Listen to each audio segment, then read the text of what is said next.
ابھی میں قائد اعظم بن جاتا.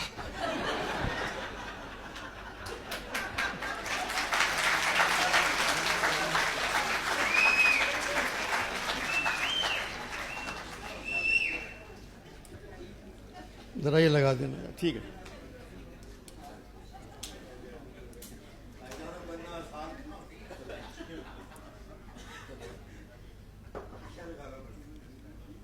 بہت ضروری ہے میرے لیے. محترم شفقت صاحب، عشرت صاحب، ارشد صاحب، معزز خواتین و حضرات، 72 برسوں میں پہلی مرتبہ کسی پڑھے لکھے وزیر تعلیم کو سنا.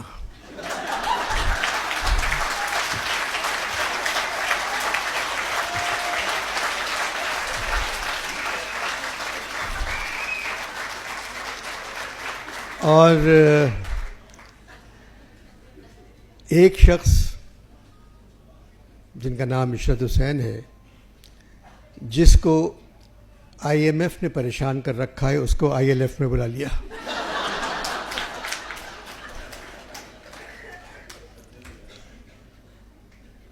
دے دیجیے کوئی بات.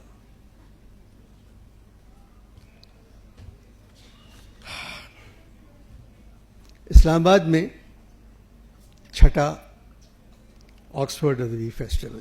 چھٹا کا لفظ اچھا نہیں لگتا تو مجھے اردو انگریزی میں بول دوں میں کہ 6th ادبی فیسٹیول.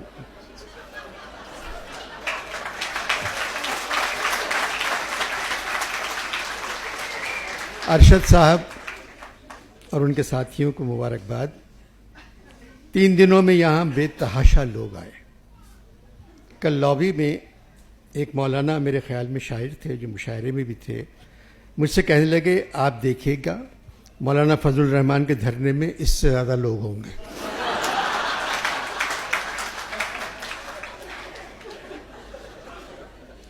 پھر کہنے لگے عمران خان کا نعرہ تبدیلی آئی رے، سب کہہ رہے ہیں آپ نے لکھا ہے. میں نے کہا میرا کسی سیاسی جماعت سے تعلق نہیں ہے، تبدیلی آئی رے میں نے نہیں لکھا. اگر عمران صاحب مجھ سے کہتے پھر بھی یہ نعرہ میں نہیں لکھتا. تبدیلی کا مطلب ہے دیگرگوں ہونا، تہو بالا ہونا، یعنی الٹ پلٹ ہونا، رنگ بدلنا، ایک سپاہی کی جگہ دوسرے سپاہی کا آنا. یہ لغت میں تبدیلی کا مطلب ہے، ایک چیز کو دوسری جگہ کرنا. میں تبدیلی آئی رے کیسے لکھ سکتا تھا؟ پھر کہنے لگے یہ نعرہ تو بہت مقبول ہوا، آپ مولانا کے والد کو جانتے تھے، پھر فضل الرحمان صاحب کے لیے اس سے ملتا جلتا کوئی نعرہ لکھ دیں. اب وہیں کھڑے کھڑے میں تھکا ہوا آیا تھا، مجھ سے کہہ رہے تھے. میں نے کہا آپ لوگ ایسا کریں، تبلیغی آئی رے کریں.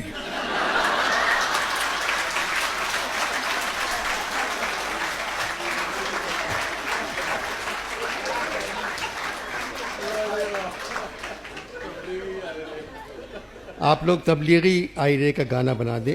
انہوں نے کاغذ قلم نکالا اور لکھ لیا. میں ڈر گیا کہیں یہ میرے نام سے نہ لکھوائیں. پھر میں نے کہا مگر تبلیغی کے ساتھ میوزک نہیں ہو سکتی. میں سوچ کے آپ کو دوسرا نعرہ بتاؤں گا.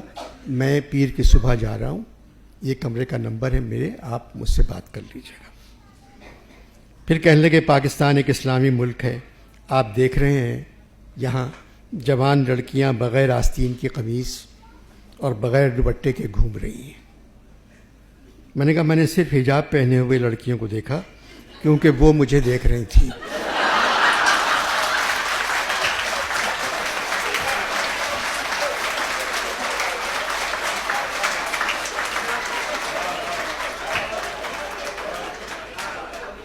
کہنے لگے ان لڑکیوں کو دیکھ کے تو میرا دل جل کر کباب ہو گیا. میں نے کہا آپ کھڑے رہیں، میں نان لے کے آتا ہوں. یہ بات تو آپ سب جانتے ہیں کہ میری علامہ اقبال سے خط و کتابت آج بھی ہے. میں نے خط لکھ کر علامہ کو بتایا تھا میں 27 ستمبر کی صبح آکسفورڈ کے ادبی کانفرنس میں شرکت کے لیے اسلام آباد جا رہا ہوں۔ ان کا جواب آیا، انور مقصود، ادبی کانفرنس میں اسلام آباد جا رہے ہو؟ کیا پاکستان میں ادب ابھی تک زندہ ہے؟ ادب کا مطلب جانتے ہو؟ عادات و مذاق میں اعلیٰ معیار، بااخلاقی اصول کی پابندگی، شائستگی، تہذیب، تمیز، کسی کی عظمت یا بزرگی کا پاس، احترام، نظم و نثر کا سرمایہ، تہذیب جو ایک قوم کو دوسری قوم سے ممتاز کرے۔ جن باتوں سے تم لوگ ناواقف ہو چکے ہو، پھر اس کی کانفرنس۔ خیر تمہاری مرضی، جاؤ۔ یہ تو آکسفورڈ والوں کی تم لوگوں سے محبت ہے، ہر سال کسی نہ کسی شہر میں تم لوگوں کو بلا لیتے ہیں۔ اپنے یہاں کے ٹیلی ویژن چینلز کے ڈرامے دیکھتے ہو؟ کہیں ادب نظر آتا ہے؟ لگتا ہے ادب مر کر گل چکا ہے۔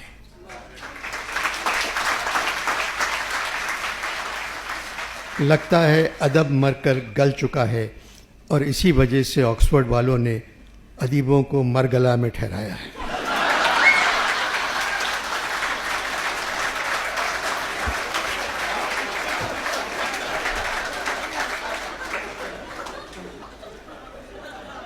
میرا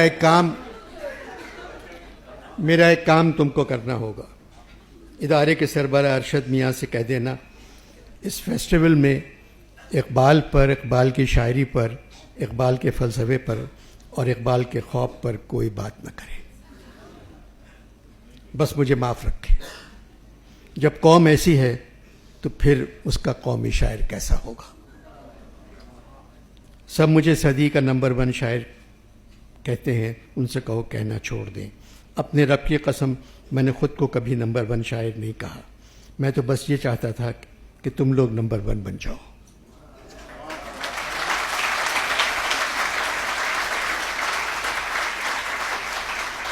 مگر تم لوگوں نے میری محنت پر دھیان ہی نہیں دیا۔ عروج آدم خاکی سے انجم سہمے جاتے ہیں۔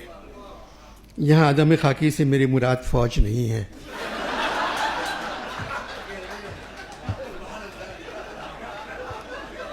عروج آدم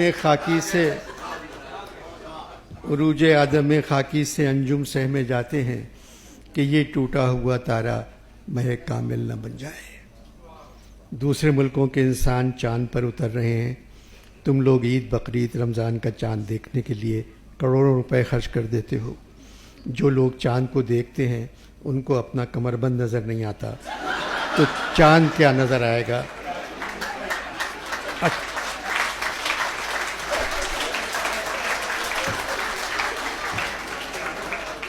18 مولویوں میں سے 11 کے کمر بند کرسے سے نیچے لٹکتے نظر آتے ہیں۔ میں نے 1000 بار قائد سے کہا، قسم خدا کی یہ خواب میں نے نہیں دیکھا تھا۔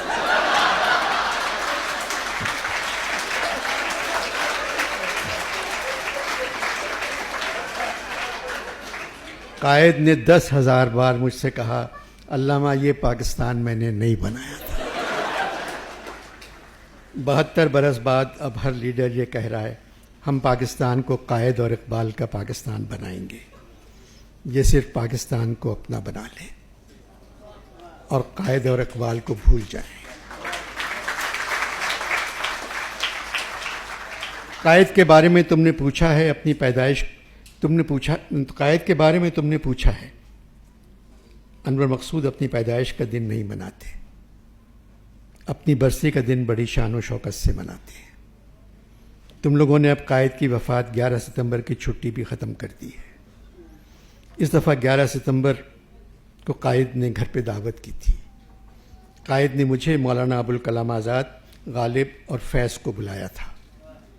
غالب کو فیض کے کہنے پر بلایا کیونکہ غالب اپنے ساتھ کچھ نہ کچھ لے آتے ہیں۔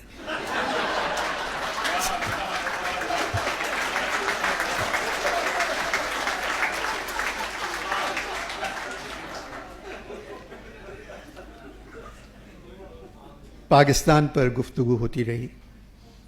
غالب نے پوچھا، محمد علی صاحب، آپ اکیلے ہیں جو اپنی برسی بڑے شوق سے مناتے ہیں۔ قائد نے کہا آپ کا ایک شعر مجھے علامہ نے سنایا تھا، پاکستان کے وجود میں آنے کے بعد میں پریشان اور ساتھ ساتھ پشیمان بھی ہوا۔ علامہ وہ کیا شعر تھا؟ غالب نے کہا میں سنا دیتا ہوں۔ کہتے ہیں جیتے ہیں امید پہ لوگ، ہم کو جینے ہی کی امید نہیں۔ سال بھر بعد مجھے اس ملک کے ٹھیک ہونے کی کوئی امید نظر نہیں آئی، میں چلا آیا۔ خود کو خوش قسمت سمجھتا ہوں اور اپنی برسی کے دن خوش رہتا ہوں۔ غالب نے پوچھا کیوں؟ فیض نے کہا مرزا قائد نے ملک ٹوٹتے نہیں دیکھا۔ مشرقی پاکستان الگ ہو گیا، بنگلہ دیش بن گیا، 4 صوبے بچ گئے، چاروں میں یاری دوستی نہیں ہے۔ قائد نے بے ایمانی نہیں دیکھی، قائد نے بے نامی اکاؤنٹس نہیں دیکھے، منی لانڈرنگ نہیں دیکھی، سیاستدانوں، سرکاری افسروں اور فوج کو امیر ہوتے نہیں دیکھا، تہذیب اور تمدن کا زوال نہیں دیکھا، آئین کے ٹکڑے ہوتے ہوئے نہیں دیکھے۔ علامہ نے تو کہہ دیا تھا وطن کی فکر کر ناداں، مصیبت آنے والی ہے، تیری بربادیوں کے مشورے ہیں آسمانوں میں۔ مولانا آزاد نے کہا فیض آپ نے تو 14 اگست 47 کے بارے میں کہہ دیا تھا، یہ داغ داغ اجالا یہ شب گزیدہ سحر، وہ انتظار تھا جس کا یہ وہ سحر تو نہیں۔ غالب بولے قائد ہندوستان میں رہتے پاکستان بنانے کی کیا ضرورت تھی؟ مولانا نے کہا میں نے بھی قائد سے یہی کہا تھا۔ مرزا مارچ 1940 رام گڑھ کے جلسے میں میں نے کہا تھا میں مسلمان ہوں اور فخر کے ساتھ کہتا ہوں کہ مسلمان ہوں۔ اسلام کی 1300 برس کی شاندار روایتیں میرے ورثے میں آئی ہیں، میں تیار نہیں کہ اس کا کوئی چھوٹے سے چھوٹا حصہ بھی ضائع ہونے دوں۔ اسلام کی تاریخ، اسلام کے علوم و فنون، اسلام کی تہذیب میری دولت کا سرمایہ ہے، میرا فرض ہے میں اس کی حفاظت کروں۔ اب اسلام اس سرزمین پر ویسا ہی دعویٰ رکھتا ہے جیسا دعویٰ ہندو مذہب کا ہے۔ اگر ہندو مذہب کئی ہزار برس سے سرزمین کے باشندوں کا مذہب ہے تو اسلام بھی 1000 برس سے اس سرزمین کے باشندوں کا مذہب رہا ہے۔ قائد نے کہا مولانا آپ حال میں رہتے تھے، ماضی میں گم تھے، میں مستقبل کے بارے میں سوچتا تھا۔ آج ہندوستان میں مسلمانوں کے ساتھ کیا ہو رہا ہے؟ مجھے معلوم تھا ہندوستان میں آنے والے لیڈر گاندھی کی طرح نہیں ہوں گے۔ یہ تو گاندھی کا کرم تھا کہ مسلمان خوش تھے۔ غالب بولے گاندھی کا نام بھی تو کرم تھا۔ مولانا مودی سوچتا نہیں، اگر ہندوستان سے نظام الدین اولیاء، غریب نواز، امیر خسرو، بابر، اکبر، شاہ جہاں، سر سید، میر تقی میر، سودا، داغ، مصفی، انیس و دبیر، انشا، جرت، ناسق، ولی، حالی، ذوق، ابوالکلام، اکبر آبادی، رسوا، نذیر اکبر آبادی، جگر مرد آبادی، استاد ولایت خان، بسم اللہ خان، فیاض خان، بڑے غلام علی خان، اللہ رکھا، امجد حسین، سلطان خان، دلیپ کمار، اختر علیمان، خواجہ احمد عباس، سردار جعفری، مخدوم محی الدین، مجروح، جانثار، مستر خیر آبادی، ریاض خیر آبادی، رشید احمد صدیقی، ذاکر حسین، عصمت چغتائی، قرۃ العین حیدر کو نکال دیں تو صرف آگ کا دریا بچے گا۔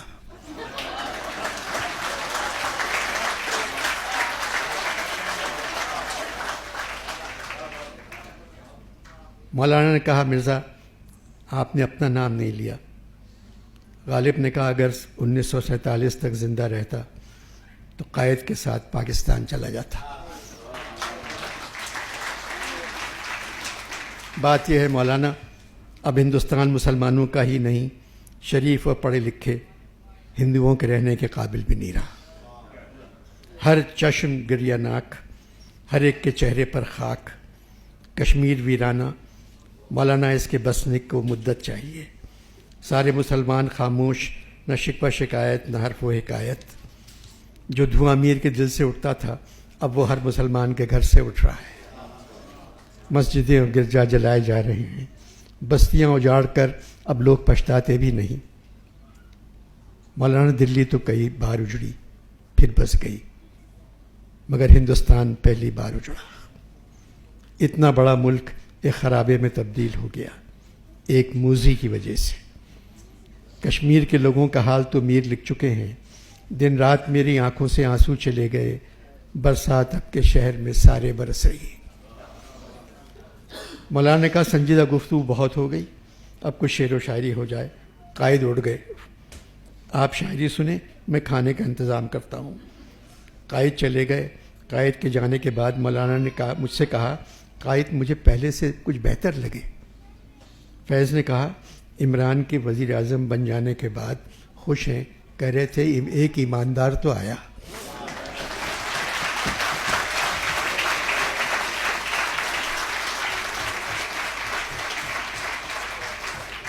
مولانا نے کہا اگر سربراہ ایماندار ہو تو ملک کے حالات خود بخود ٹھیک ہو جاتے ہیں۔ سورہ آل عمران میں ہے، اے ہمارے رب اب ہمارے دلوں کو دوسری طرف نہ پھیر، بعد اس کے تو نے ہمیں ہدایت کی راہ دکھلا دی اور ہمیں اپنی جانب سے رحمت عطا کر۔ علامہ تمہارے یہاں ہر آنے والی حکومت کہتی ہے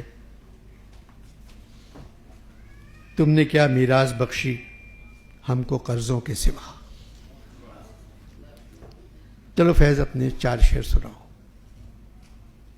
فیض صاحب نے کہا ہے اپنی کشت ویراں سرسبز اس یقیں سے، ہے اپنی کشت ویراں سرسبز اس یقیں سے، آئیں گے اس طرف بھی ایک روز ابرو باراں۔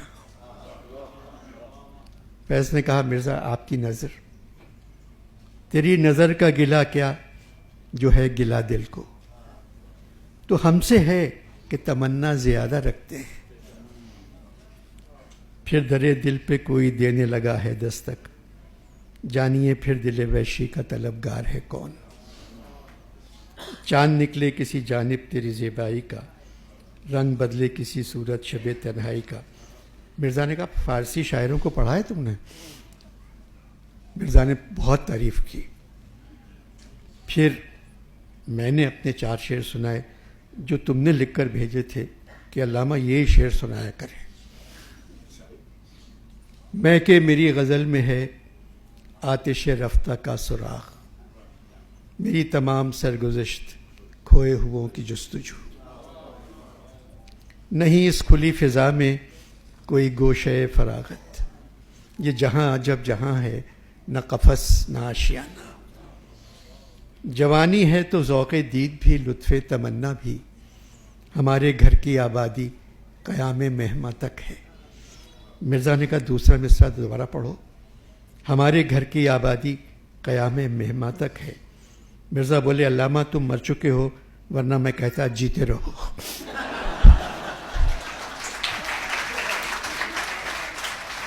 کیا مصرع لکھا ہے تم نے، ہمارے گھر کی آبادی قیام مہماں تک ہے، درد مند شاعر لگتے ہو۔ پھر میں نے کہا اوروں کا ہے پیام اور میرا پیام اور ہے، عشق کے درد مند کا طرز کلام اور ہے۔ مرزا کی فرمائش پر میں نے 2-3 شعر اور سنائے۔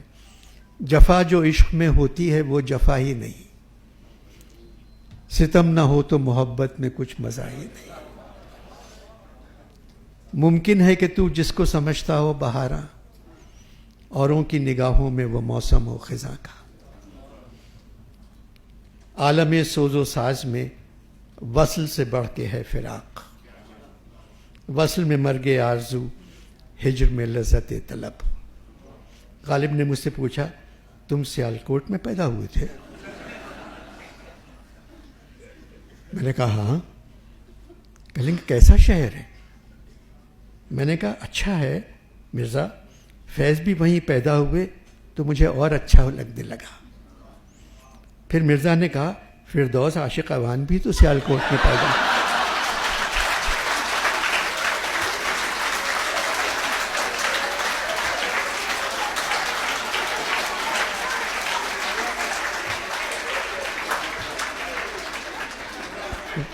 فیض نے کہا میں پاکستان ٹیلی ویژن کے چینلز نہیں دیکھتا، مجھے نہیں معلوم۔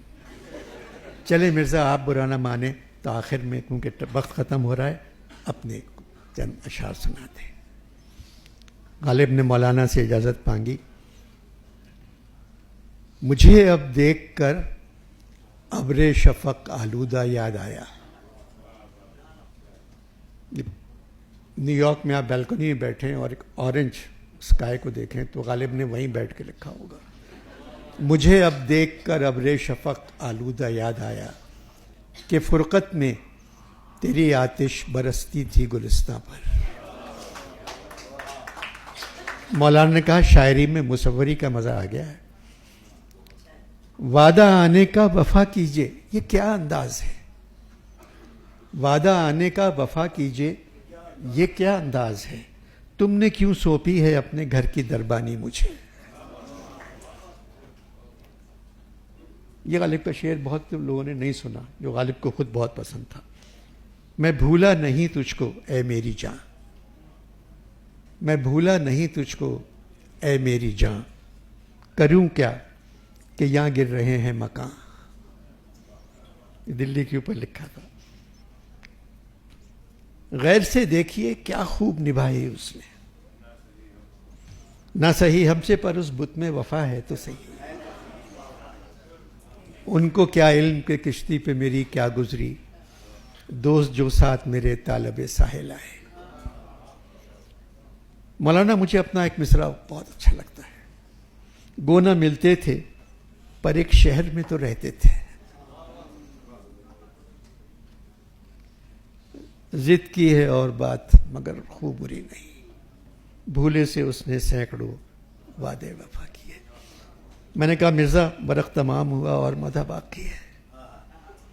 فاطمہ جناح نے کھانا شاید 2 لوگوں کے لیے پکایا تھا.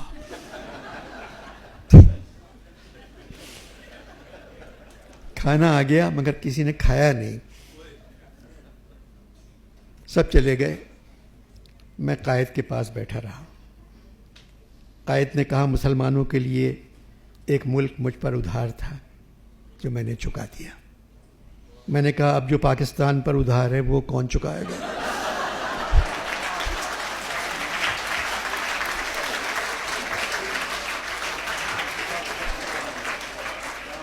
انور مقصود خط طویل ہو گیا. تم ٹیلی ویژن کے ایک تجزیہ نگار ہیں عارف بھٹی صاحب. وہ میرا شعر نہیں پڑھتے، اسے بھٹی میں ڈال دیتے ہیں. تم ان سے کہہ دو پاکستان کے 23 کروڑ، پاکستان کی آبادی 23 کروڑ ہے جس میں 9 کروڑ شاعر ہیں. خدا کے واسطے ان کی شاعری پڑھ لیا کریں. خوش رہو، جیتے رہو. محمد اقبال.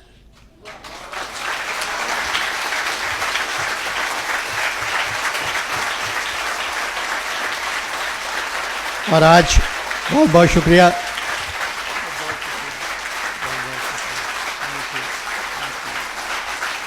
شکریہ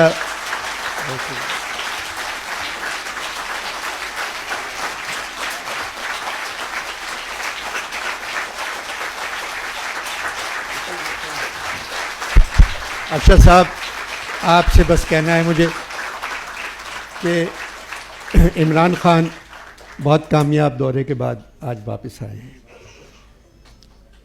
تو آج کلوزنگ سیریمنی نہیں ہونا چاہیے تھی. خوش رہیے، بس یہ سمجھیں کہ آج اوپننگ سیریمنی.